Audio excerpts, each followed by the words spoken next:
During Christ's mortal ministry, he shared many parables. One of these is known today as the parable of the wheat and the tares. Here's the parable as Christ gave it in Matthew 13:24-30. The kingdom of heaven is likened unto a man which sowed good seed in his field. But while men slept, his enemy came and sowed tares among the wheat, and went his way. But when the blade was sprung up and brought forth fruit, then appeared the tares also. So the servants of the householder came and said unto him, Sir, didst not thou sow good seed in thy field? From whence then hath it tares? He said unto them, An enemy hath done this. The servants said unto him, Wilt thou then that we go and gather them up? But he said, Nay, lest while ye gather up the tares, ye root up also the wheat with them. Let both grow together until the harvest. And in the time of the harvest I will say to the reapers, Gather ye together first the tares, and bind them in bundles to burn them, but gather the wheat into my barn. Let's see if we can understand the main storyline of this parable. A farmer plants some wheat, but at night an enemy planted tares, which is a kind of weed, by the wheat.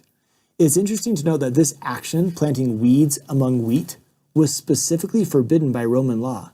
The fact that there's a law against it suggests that this type of thing happens sometimes. So this would have been a realistic situation for Jesus' audience.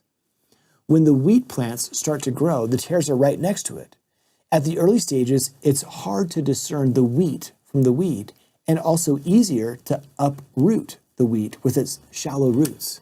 So when the man's servant asked if they should go pull up the weeds, the man said, No, let's wait until they've grown up, because it would then be easier to distinguish the wheat from the tares.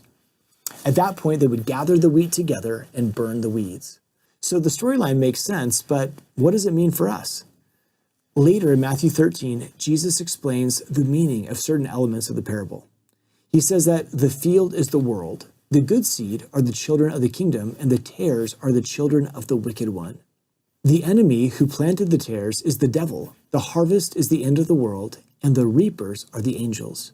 In this parable, at the end of the world, the righteous will be gathered and the wicked will be burned in the fire. In Doctrine and Covenants, section 86, Jesus Christ provides some additional explanation. He adds that the apostles were the sowers of the seed, and explains that after the apostles had fallen asleep, or in other words died, the great persecutor of the church, even Satan, soweth the tares. With this additional insight, we can see that this parable relates to the apostasy as the true church is no longer present on the earth. Jesus continues, In the last days, even now, while the Lord is beginning to bring forth the word, and the blade is springing up and is yet tender, behold, verily I say unto you, the angels are crying unto the Lord day and night, who are ready and waiting to be sent forth to reap down the fields. These verses help us locate this parable in our day and time. The angels who Jesus referred to in Matthew 13, those who reap the field, are crying out to begin their job. But the Lord tells them, Let the wheat and the tares grow together until the harvest is fully ripe. Then ye shall first gather out the wheat from among the tares. And after the gathering of the wheat, behold and lo, the tares are bound in bundles, and the field remaineth to be burned. It's exciting to see that Doctrine and Covenants 86 places this parable in our day, even now. So what's the bottom line message from this parable for us today? While parables have many meanings, consider a few possible applications. First is the principle to not judge. It's hard to tell the wheat from the tares. Somebody we might think is a perfect Latter-day Saint might actually be a tare. Somebody that we might think is, looking like a weed, could actually be a beautiful wheat plant. We don't need to be judges of whether others are the wheat or the tares. That's the job of the Lord and his authorized servants. Second, in light of Doctrine and Covenants 86, a key message from this parable is that the righteous will be gathered during the last days. President Russell M. Nelson has taught that the gathering is the most important thing taking place on the earth today. He said, nothing else compares in magnitude, nothing else compares in importance, nothing else compares in majesty.